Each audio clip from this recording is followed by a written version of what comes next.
Breaking news చూస్తున్నాము. ఇటు Iran America యుద్ధంలో బిగ్ ట్విస్ట్. యుద్ధం ఆగిపోలేదంటూ ఇరాన్ చెప్పుకొచ్చింది. హార్మోజ్ ని ఓపెన్ చేశారని సోషల్ మీడియాలో హంగామా కాదు, ఇటు గ్రౌండ్లోకి వచ్చి చూడాలంటూ ఇరానియన్ స్పీకర్ ఒక బాంబు పేల్చాడు. యుద్ధం ఆగిపోలేదంటూ ఇటు ఇరానియన్ స్పీకర్ ట్వీట్ చేశాడు.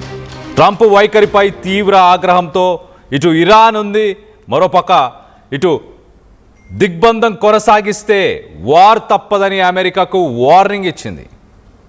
ట్రంప్ చెప్పేవన్నీ అబద్ధాలే, ట్రంప్ మాటల్ని ఎవరు నమ్మద్దు అంటూ ఇరాన్ స్పీకర్ ట్వీట్ చేశారు. ఇరాన్ స్పీకర్ ట్వీట్తో మళ్ళీ ఉద్రిక్త పరిస్థితులు నెలకొని ఉన్నాయి. ఇటు పాకిస్తాన్ ప్రధానికి అలాగే ఫీల్డ్ మార్షల్ ఆసిమ్ మునీర్కి థ్యాంక్ యూ చెప్తూ ట్రంప్ ట్వీట్ చేశాడు. షబాజ్ షరీఫ్ అలాగే మునీర్ గ్రేట్ పీపుల్ అన్నాడు ట్రంప్. ఒకసారి ఆ ట్వీట్ కూడా చదివి వినిపించే ప్రయత్నం చేస్తా. Mister president, on behalf of people of Pakistan, field marshal Syed Asim Munir, and on my behalf I express my deep and profound appreciation for your kind and gracious words అంటూ ఇటు Shahbaz Sharif Pakistan prime minister Trump పొగిడిన ఆ పొగడ్తలకి ధన్యవాదాలు చెప్తున్నాడు. ట్రంప్ ఏమన్నాడు? Thank you to Pakistan and it's great prime minister and field marshal. చూడండి, Pakistan prime మినిస్టర్ని great prime minister and great field marshal, too fantastic people అంటూ మూడు ఎక్స్క్లమేటరీ మార్క్స్. అంటే ఎంత స్ట్రెస్ చేస్తున్నాడు ఆ వర్డ్స్ని ప్రెసిడెంట్ డొనాల్డ్ జే ట్రంప్. దీనికి పాకిస్తాన్ ప్రైమ్ మినిస్టర్ షాబాజ్ షరీఫ్ కూడా థ్యాంక్ యూ సో మచ్ అంటున్నాడు. I express my deep and profound appreciation for your kind and gracious words.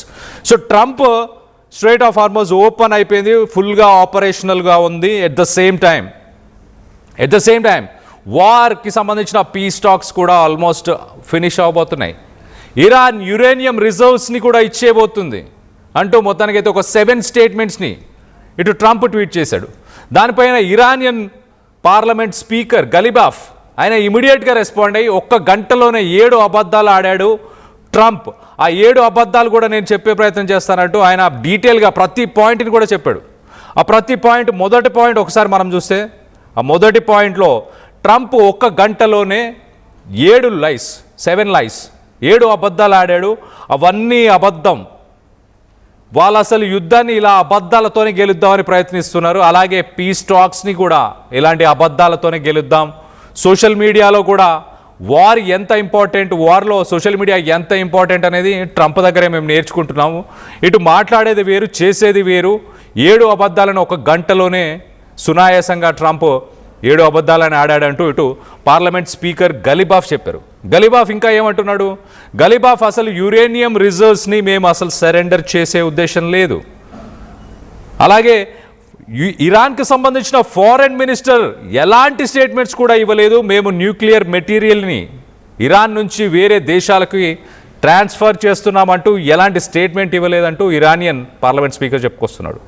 Trump ఒక పక్కన స్ట్రైట్ ఆఫ్ హార్మోజ్ ఓపెన్ ఉంది, ఇరాన్ న్యూక్లియర్ రిజర్వ్స్ని ఇచ్చేస్తుంది, 24/7 స్ట్రైట్ ఆఫ్ హార్మోజ్ ఓపెన్ ఉంటుంది. అలాగే రానున్న 5 to 20 years దాకా కూడా యురేనియం ఎన్రిచ్మెంట్, యురేనియం రిజర్వ్స్ని ప్యూరిఫై చేయము అంటూ ఇరాన్ ఒప్పుకుంది అంటూ ఇలాంటి స్టేట్మెంట్స్ ట్రంప్ పాస్ చేస్తే, దానికి కౌంటర్ ఇస్తూ ఇటు పార్లమెంట్ స్పీకర్ ఫారెన్ మినిస్ట్రీ నుంచి అఫీషియల్గా ఎలాంటి స్టేట్మెంట్ కూడా రాలేదు కదా, అసలు మాకు అలాంటి ఆలోచన కూడా లేదు, ఇలాంటి అబద్ధాలు చెప్పి పీస్ టాక్స్ని కూడా వాళ్ళు నెగోషియేట్ చేయలేరు సరిగ్గా అంటూ ఇటు ఇరానియన్ పార్లమెంట్ స్పీకర్ గలిబాఫ్ ఆయన చెప్పుకొచ్చారు. ఇంకా ఏమంటున్నాడు గలిబాఫ్ చాలా క్లియర్గా స్ట్రైట్ ఆఫ్ హార్మోజ్ ఏదైతే ఉందో ఒక డెసిగ్నేటెడ్ రూట్ ద్వారా అక్కడ షిప్స్ ప్రస్తుతానికి ట్రాన్స్పోర్ట్ అవుతున్నాయి అక్కడ నుంచి. కానీ అది ఇరాన్ కండిషన్స్ ప్రకారం ఇరాన్కి ఒక టోల్ గేట్ పే చేసిన తర్వాతే అక్కడి నుంచి వెళ్తున్నాయి. గలిబాఫ్ చేసిన ఆ స్టేట్మెంట్స్ని కూడా ఒక్కసారి చదివి వినిపించే ప్రయత్నం చేస్తా. ఇరాన్కి సంబంధించిన పార్లమెంట్ స్పీకర్ ఇటు పాకిస్తాన్లో జరిగిన చర్చలకు కూడా ఇరాన్ తరఫున ఆ డిస్కషన్స్ని ముందుకు తీసుకెళ్లే ప్రయత్నం చేసిన వ్యక్తి కూడా గలిబాఫ్. పాకిస్తాన్ ఇస్లామాబాద్కి వెళ్ళిన వ్యక్తి కూడా, ఇటు జేడీ వ్యాన్స్తో మాట్లాడడానికి వెళ్ళిన వ్యక్తి కూడా ఈ గలిబాఫే. అతను ఏమంటున్నాడు ఒకసారి వినే ప్రయత్నం చేద్దాం. The president of United states made 7 claims in 1 hour, all 7 of which are false. 1 గంటలోనే 7 స్టేట్మెంట్లు ఇచ్చాడు. ఆ 7 స్టేట్మెంట్లు కూడా ప్రతిదీ తప్పే. అంటూ ఫస్ట్ పాయింట్లోనే రాశాడు. Next point, they did not win the war with these lies. ఇలాంటి అబద్ధాలు చెప్పి ఇరాన్ పైన యుద్ధాన్ని గెలవలేదు వాళ్ళు, అసలు యుద్ధాన్ని గెలవలేదు. And they will certainly not get away anywhere in negotiations either. రానున్న పీస్ టాక్స్లో, రానున్న నెగోషియేషన్ టాక్స్లో, మీడియేషన్ టాక్స్లో ఖచ్చితంగా ఇలాంటి అబద్ధాలు చెప్పి వాళ్ళు నెగోషియేషన్స్ని కూడా ముందుకు తీసుకెళ్ళలేరు అంటూ చాలా క్లియర్గా సెకండ్ పాయింట్లో మెన్షన్ చేశాడు. మరి థర్డ్ పాయింట్ కూడా చెప్పే ప్రయత్నం చేస్తా. With the continuation of the blockade the strait of Hormuz will not remain open.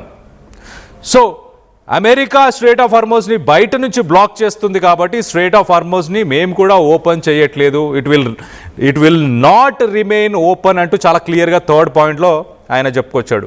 మరి ఫోర్త్ పాయింట్ కింద ఒకసారి మనం చూస్తే, passage through the strait of Hormuz will become completely a designated route and with Iranian authorization.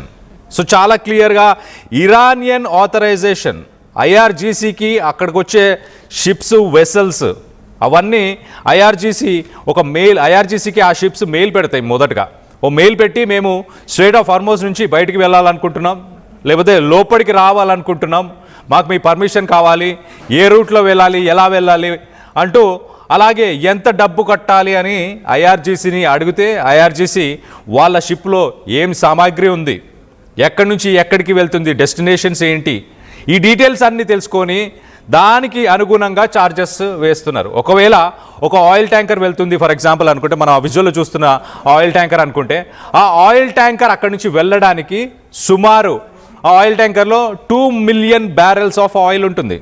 So ప్రతి బ్యారెల్కి $1 ఇప్పుడు Iran charge చేస్తుంది, అంటే $2 మిలియన్ ఛార్జ్ చేస్తుంది.